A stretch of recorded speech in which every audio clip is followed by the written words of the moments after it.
Starwalker Studios presents Game Master's Journey, a podcast all about tabletop role-playing games from the perspective of the captain's chair.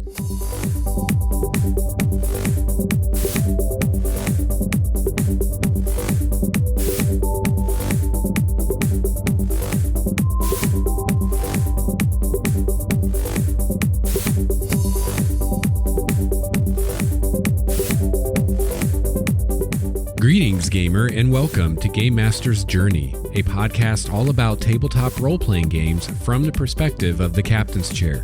I'm your host, Lex Starwalker. Today, I'll continue my discussion of the new Dungeon Master's Guide for Dungeons & Dragons. This is an awesome resource for any GM of almost any RPG game out there. So join me on the journey. Together, we can become game masters truly worthy of the title.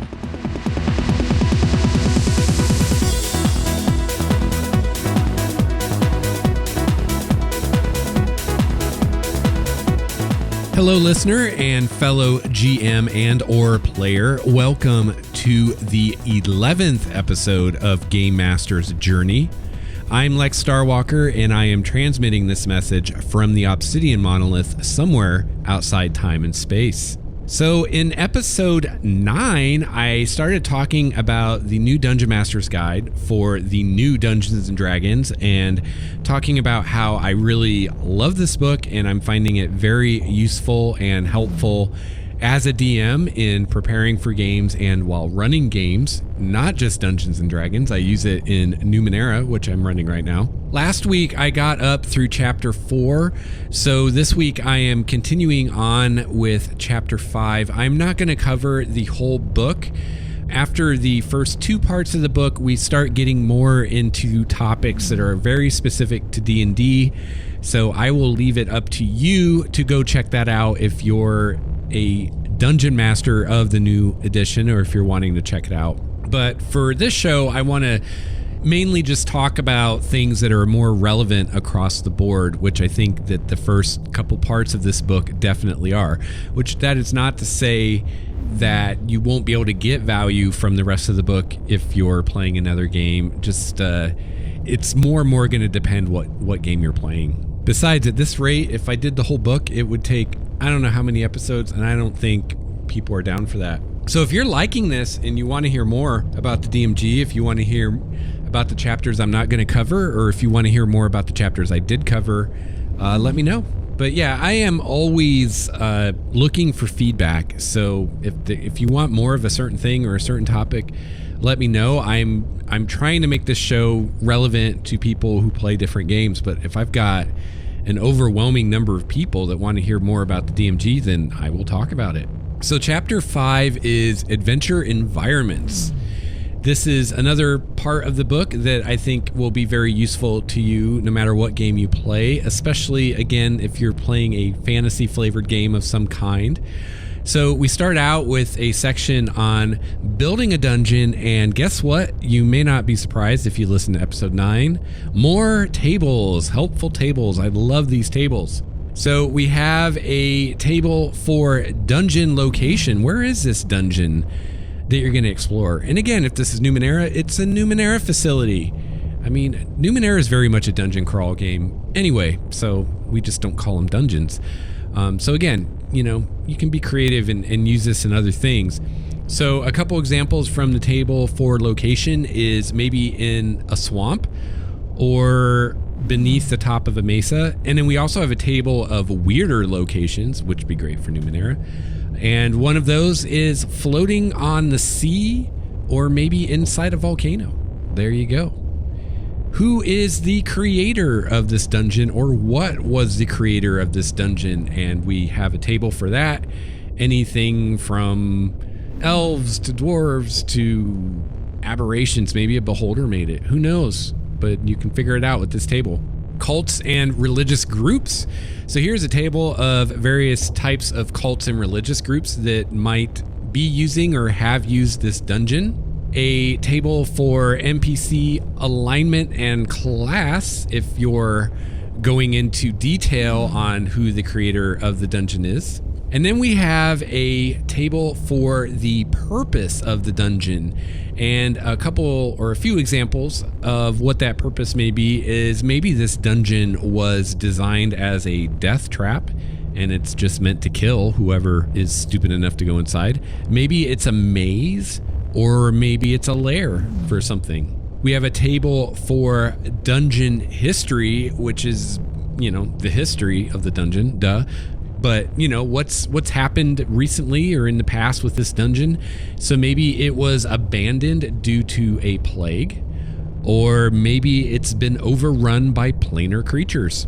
So next is dungeon inhabitants, factions, and ecology. So some discussion on those topics, which is really interesting stuff. Then we have a section on mapping a dungeon with things like dungeon features like walls, doors, hazards, etc. And there is a whole section in the very back of the Dungeon Master's Guide with a ton of tables that you can use to generate and populate an entire dungeon randomly by rolling dice. It is super fun. I built like a 4-level insane dungeon almost completely randomly. I took a little creative license here and there with it, but I pretty much did most of it randomly, just rolling dice. And it actually, I had a story of what this dungeon was building as I was doing this, and I actually went through these other tables I just talked about, figuring out who built the dungeon and why and what's the history of it.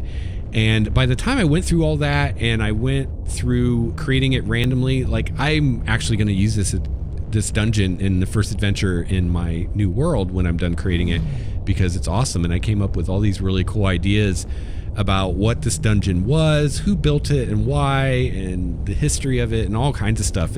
I ended up having this whole story built around this dungeon, and a lot of it came from just using these tables and stuff. It was super cool. So next we have a section on wilderness adventuring with more tables. So we have a table for monuments. So if you want your PCs to come across some crazy weird monument in the middle of nowhere, here's a table to help you figure one out. A table of weird locales, and a section on weather with some tables for that to help you figure out what's the weather today. Really cool stuff. We have sections on wilderness hazards, foraging with rules of foraging, and becoming lost. And it's funny, I've seen rules for rations and crap like that all the way back to AD&D. I've never dealt with it beyond like the first adventure, telling PCs to buy water skins and stuff like that, and then promptly never did anything with it. I actually like the way it's done in 5th edition, where they break it down just into pounds. So how many pounds of water do you need? How many pounds of food do you need in a day? So the foraging system, you make rolls and you go hunt or forage or whatever, and it tells you how many pounds of food you find. So it's actually really easy to actually bring that element into your game and keep track of the survival side of things, and have it go into encumbrance and how much weight of crap are your PCs carrying around.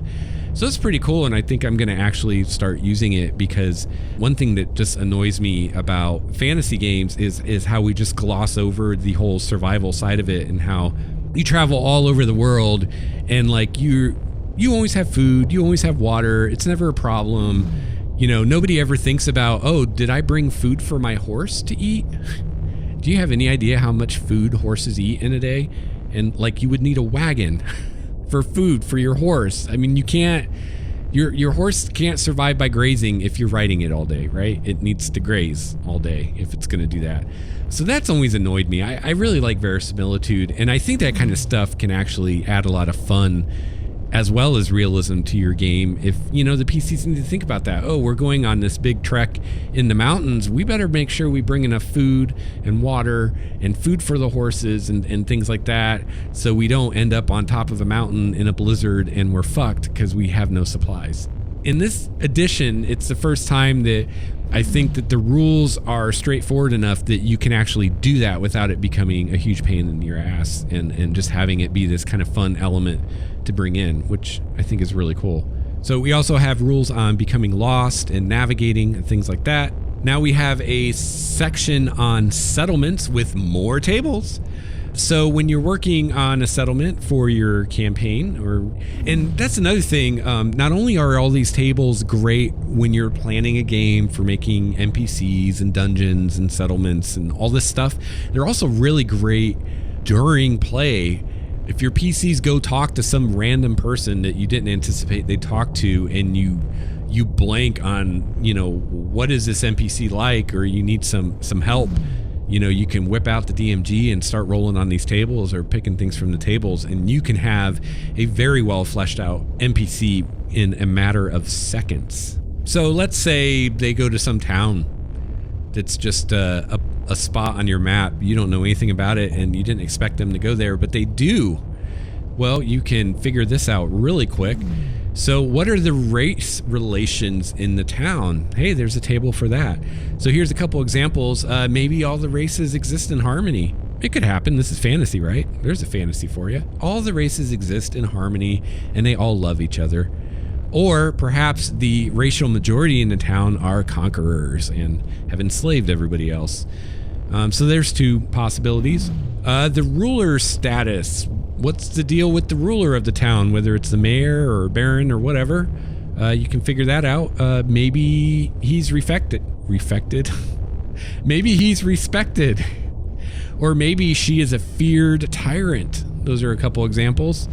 Notable traits. So what are some notable traits about this town? And this is a great way, especially if you're doing it on the fly, just come up with one thing that makes this town different, that makes it stand out. So maybe this town has canals instead of streets. Or maybe it's a center of trade for one specific good in the area. Next, we have another great table called known for its ... So this is basically coming up with something that this town is known for in the wider world. So maybe it's known for its delicious cuisine, or maybe it's known for its hordes of beggars, or maybe both. Wouldn't that? Oh, I didn't even think about that when I came up with these two examples. What about a town that is known across the world for its delicious cuisine and hordes of beggars? So you have like the best food in the world all over the place in this town, and yet there are beggars everywhere because only the privileged few get to eat it. Current calamity. So here's another table to come up with something, some kind of calamity, some kind of climax. What the hell's wrong with me? Conflict. I knew it started with a C. Some kind of conflict going on in your town. So maybe there's a war between rival thieves guilds, or maybe the undead are stirring in the cemeteries. There's a couple possibilities. Next, we have random buildings tables, and these are gold. I think it was actually at this point when I found these tables in the DMG that the idea for these series of podcast episodes was born, because I was like, oh my God, this is gold. This is great for any game. So let's say your PCs are in some big city, like say Waterdeep if you're doing Forgotten Realms, or some big city in whatever game setting you're running. And they're running from somebody, and they turn a few corners and they just go into some random building. You don't know what that building is. You didn't even know they were going to be on this street, and all of a sudden they go in this random building, and rightfully so, they want to know, well, what is this place? What's the deal, right? So you can use these tables to, in a few seconds, come up with exactly what that building is that they just blundered into. So first we have a building type table. So just generally speaking, what type of building is it? So a couple examples is maybe it's a residence, or maybe it's a tavern, but there's a bunch of choices on that table. So if it is a residence, we've got a table for that. What kind of residence is it? So maybe it's a middle-class home, or maybe it's a front for a secret cult. There you go, a couple choices there. What if it's a religious building? What are some possibilities there? Well, we've got a table for that. So one possibility is maybe it's a temple to a good or neutral deity, or maybe it's a library dedicated to religious study. Okay, so what if it's a tavern? What can you tell me about the tavern? Well, we've got a table for that. Maybe it's a raucous dive. There you go, that could be fun. Or maybe it's an upper class dining club. That'd fit really good in our settlement that's known for its cuisine. Probably have quite a few upper class dining clubs in that town. And this is awesome. We have a tavern name generator. So you just roll on 2 tables and you can come up with a name for your tavern that you just came up with on the fly because you had to. Anything from maybe the Laughing Goat to the Drunken Jester. Those are just a couple I rolled up. All right, what if it's a warehouse? We got a table for warehouses. Warehouses. Perhaps it's empty or abandoned. Or maybe it's a warehouse with live animals, like cattle or something, pigs. What if it's a shop? Okay, well, we got a table for that. So maybe it's a shop that sells herbs and incense. Or maybe it's a shop that sells weapons and armor. That'll be a useful shop for the PCs. Next, we have a section on mapping a settlement. So there's a bunch of tables there for you to come up with a random building for your town or for a town that the PCs have gone into. And that is so awesome. And again, any kind of fantasy flavored game, like say even Numenera, which is science fantasy, you could still do this. You still have warehouses and taverns and residences and even religious buildings in Numenera. So any kind of game, like that, these tables will work for, because there's no mechanics here. There's no system here. It's just like, what kind of building is it? And even if not, like let's say you're playing, let's say you're playing Star Wars and you're on Coruscant and they go into some random building. Well, this could still help you. You just might have to reskin some things. You can have a tavern in Star Wars, right? Totally. Religious building, maybe it's a little Jedi temple or something. Or maybe it's secretly a place where the Sith meet or something. Those are religious orders. There's probably other religions in Star Wars, right? Yeah, I'm sure there are. So even if you're playing space opera, let's not call Star Wars science fiction. Oh man, did I just open that can of worms? Oops. But let's say you're playing space opera or science fiction. Let's say you're playing some hard sci-fi game. You can still use these and respin them so that they fit whatever setting you're using, and you still have more to go from than just having to pull something out of your butt, which can be difficult sometimes, especially if you have to pull a bunch out of your butt like in one session, like you get a little worn out. So next we have a section on mapping a settlement, and then we have urban encounters.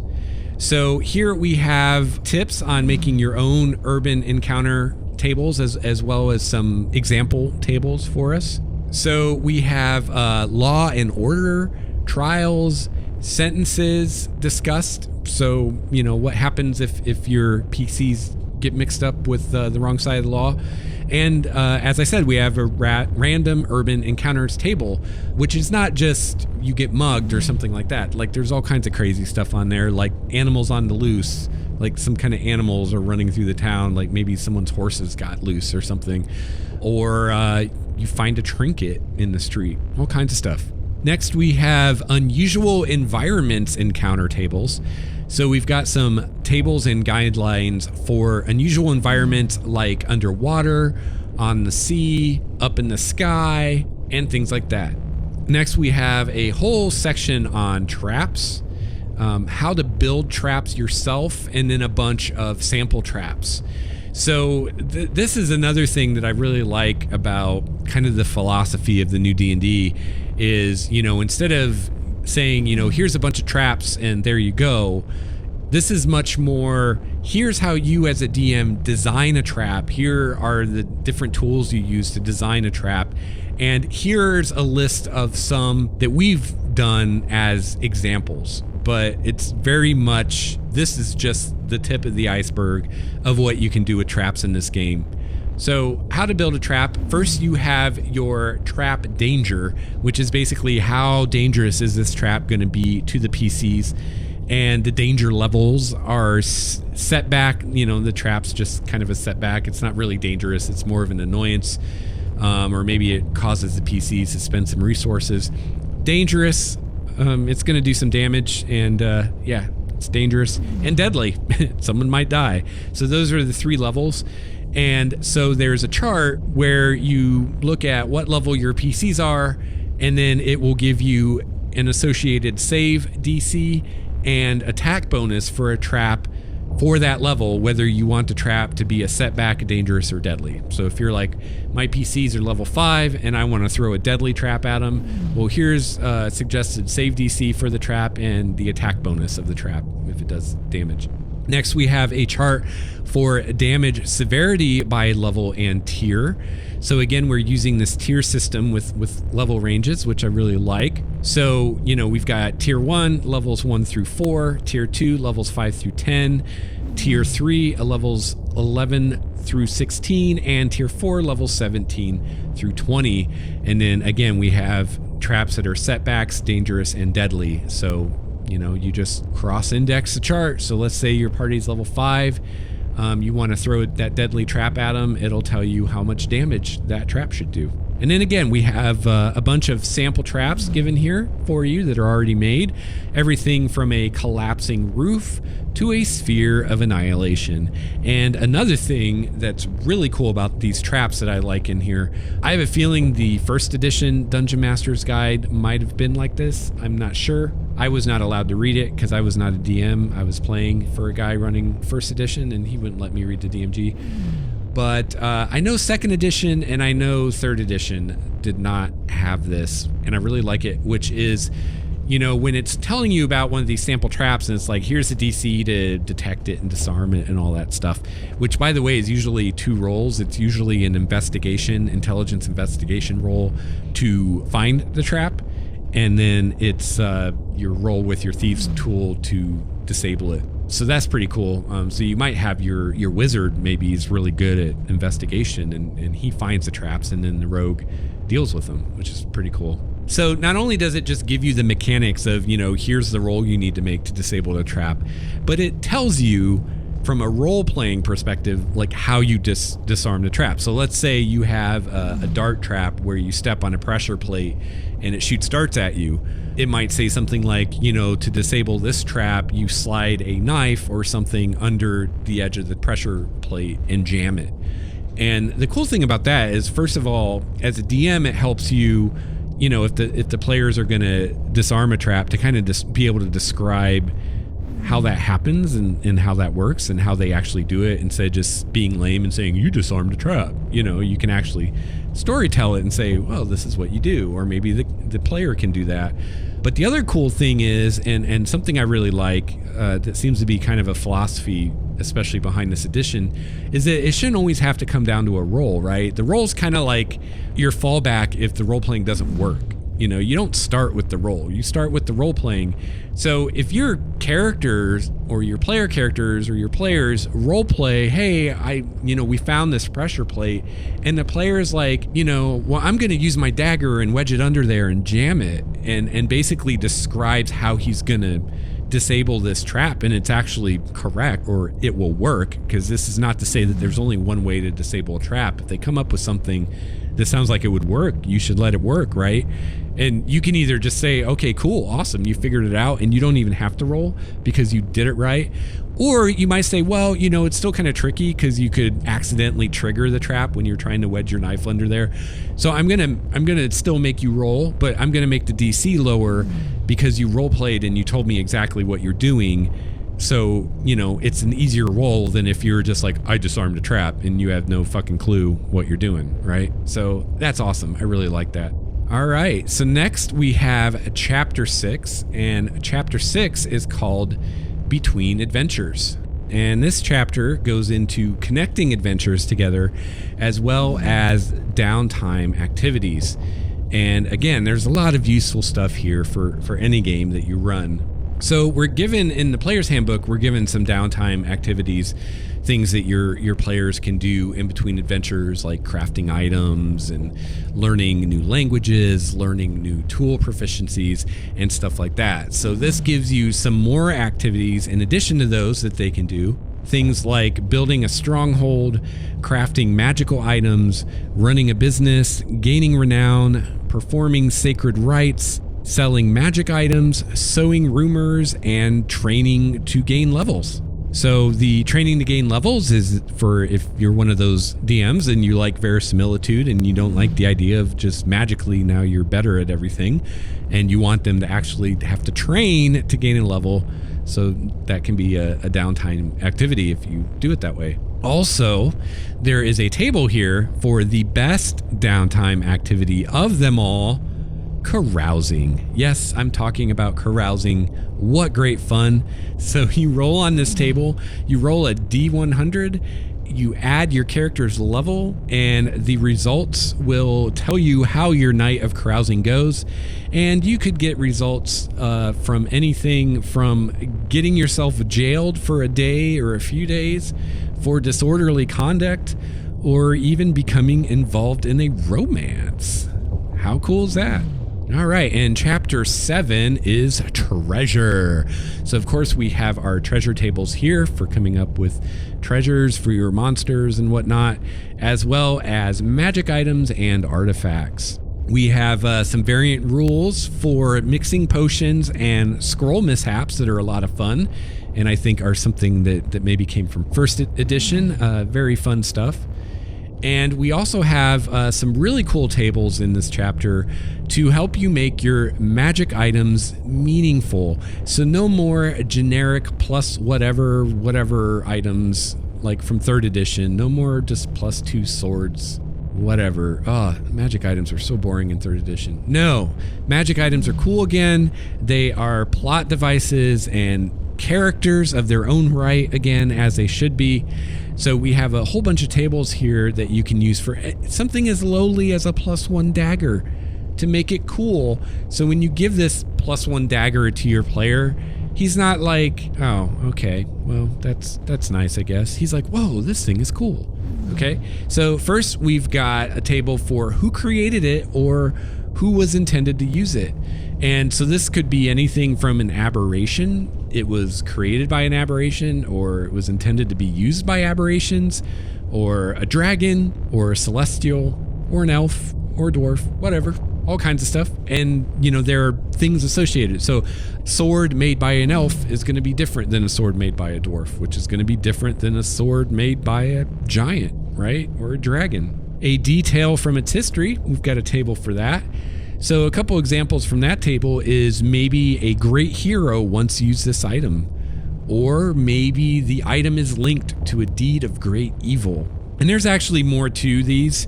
It's actually really cool. Each of these is kind of like a story hook. If you have an item that was used by a great hero, well, there might be people who think that you're not worthy of that item and someone else should have it. Things like that. Really cool stuff. We have a table for minor properties for your item. So these are just little cool things that your item can do above and beyond the basic mechanical stuff, which really adds to the flavor. So perhaps it's a gleaming item and this item never gets dirty. Perhaps the item has a hidden message. A message is hidden somewhere on the item. It might only be visible at a certain time of the year. It might only be visible under the light of a certain phase of the moon, or maybe it's only visible in a specific location. Or maybe it's only visible in a specific location at a certain time of the year under the light of a specific phase of the moon. Yeah. We have a table of quirks for your item. So these are fun. Perhaps your item helps its bearer feel self-confident, or maybe the item makes you require more sleep when you rest. So instead of 8 hours for a long rest, you need 10 because this item just kind of wears you out. Cool stuff. Another thing I love about this chapter is many of the magic items have illustrations associated with them, full color illustrations, which is awesome. Now, some of the art, especially some of the creature art in 5th edition, I'm not a huge fan of. I don't know why so many of the creatures have like these huge feet that don't look right. But the illustrations of the magic items and also just the basic equipment and weapons and armor and stuff are really cool. I really like them. And, you know, in every edition of D&D I've played, I've always been disappointed by how few of the items, especially the magic items, have illustrations. And in this book, a lot of them do, more than I've seen in the other ones, which is awesome. Of course, we have our section on intelligent items, which are really cool. And we have a section on artifacts, along with quite a few example artifacts, things like the Axe of the Dwarvish Lords, Orb of Dragonkind, and Hand of Vecna. The artifacts are really cool. You're given some really cool guidelines and tables to use to create your own artifacts as a dungeon master. Very cool stuff. Next, we have a section on supernatural gifts. So these, I think, are intended more for higher level characters, but these are magical little boons that they could get, little magical abilities they can get. They're really, really cool way to add some flavor to your character. And they have mechanical applications as well. They're not just flavor stuff. Like, they allow you to do things which are pretty cool. We also have a section on blessings. So these could come to your character from a deity or a celestial or something like that. So these could be a bonus to an ability score, like your strength goes up a little bit, or your charisma or whatever, bonus to your armor class, things like that. We also have a section on charms, and these again are little boons that your character might get from some kind of magical being or something. And these pretty much give you a spell that you can use as an ability, like a spell-like ability. We also have marks of prestige. And so these are other like rewards that your character can get throughout the course of the game. So these are things like letters of recommendation, medals, parcels of land, special favors from an NPC, special rights, strongholds, titles, training. Maybe you get proficient in a skill or get a feat or something like that. And finally, we have epic boons, and these are rewards, suggested rewards for beyond level 20, because right now at least 5th edition caps at level 20, but once your characters get to level 20, instead of earning more levels, they can earn these epic boons. And these are various magical abilities and boosts and stuff, and they're really cool. So that is chapter 7. That's the rest of part 2 of the Dungeon Master's Guide for 5th edition. And yeah, there are just so many tables in the Dungeon Master's Guide. And if I had to sum up what I love about this book in one word, that would be the word tables. Tables for everything from creating NPCs to creating towns to creating a building on the fly, creating adventures, all kinds of stuff. We have all these tables with really good ideas that you can use to either just come up with the stuff, especially if you're doing it on the fly in the game. You can just roll a couple dice and boom, there you go, you've got it. Or you can use it as inspiration to come up with stuff in between games. And the items that they have on the tables, they're very evocative. They're the kind of things where even if you look at a given table, like say you're creating a villain and you're looking for like the villain's method, like how is he going about his diabolical scheme. Maybe you don't like any of the ones they have, but they're so evocative that they will get the wheels turning in your head. And I promise you, once you read through all those, you'll know what you want your villain to do. You'll have an idea. It may or may not be one of the ones that they gave, which it doesn't really matter, right, where it came from, but you're going to have an idea of something to do. And that's what's awesome about all these tables, because, as a dungeon master, you are creating all the time. You're creating NPCs and buildings and towns and cultures in your world and just coming up with stuff all the time. And sometimes, you start to run out of ideas, or sometimes all your ideas start to sound alike, and sometimes all you just need is a fresh idea or something from someone else, to get you going again. And that's what these tables can do for you. And again, I mean, you can use this in any game. I know I've said a lot, this is really good for a fantasy flavored game. But again, even if you're playing something where something of a fantasy trope just would not fit, like maybe you're doing science fiction or you're doing a modern age, hyper gritty realistic thing, or horror or something like that, and some of the stuff you'd come up with using these tables just wouldn't fit. It's not hard to reskin things or put a different spin on things so that they will fit. The important thing is that you're getting some inspiration, you're getting some ideas to get you going so you can come up with your own ideas, and it's awesome for that.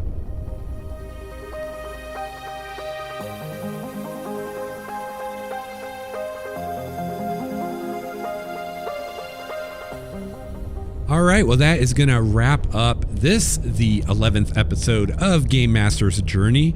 If you would like to reach me, you can email me at gamemastersjourney@gmail.com. You can find me on Google+, just look for Lex Starwalker, and you can find me on Twitter at Lex Starwalker. So please follow me on Twitter, follow me on Google+, give me a holler. I'd love to hear from you. You can visit our website, starwalkerstudios.com. There you can find the show notes with lots of helpful links. You can also find our other podcasts, and you can find links to our Google Plus community, the Game Master's Journey Google Plus community. And we have a lot of fun there. We have a lot of GMs and DMs submitting ideas and inspirations, everything from images. I submit a lot of weird images from various places online just to kind of, give you an idea for a weird creature or a weird place that your PCs might discover.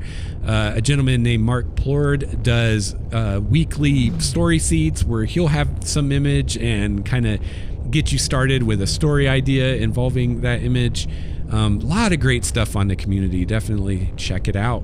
If you enjoy a Game Master's Journey and you'd like to support the show and help us keep it going, a great way that you can do so is to become a patron of the show. You can head on over to Patreon at patreon.com/Game Master's Journey, or use the link in the show notes and you can learn more about that. You can become a patron for any amount you want per month. There are some little rewards and thank yous from me for certain levels, but you can pick any amount you want. Or if you'd rather just make a one-time donation, you can do that using the donate button on our website at starwalkerstudios.com. And finally, another great way that you can help support the show is try a test drive of Audible books with a free trial courtesy of Game Master's Journey. And there's a link to that in the show notes along with some more details. But you get a 30-day free trial of Audible books. You get one free book with that, and Audible books are really awesome, really well-produced audio books that you can listen to in your car, on your MP3 player, wherever you want. All right, well, that is going to do it for me for this episode of Game Master's Journey. Thank you so much again for tuning in and sticking with the show. I really appreciate it. So once again, I am Lex Starwalker, and I hope that you will keep gaming. This has been a Starwalker Studios production, your source for quality gaming and hobby podcasts. This episode's music provided by Cloudwalker, Renfield, Transboy, and Ish. Please see the show notes for more details at starwalkerstudios.com/Game Master's Journey.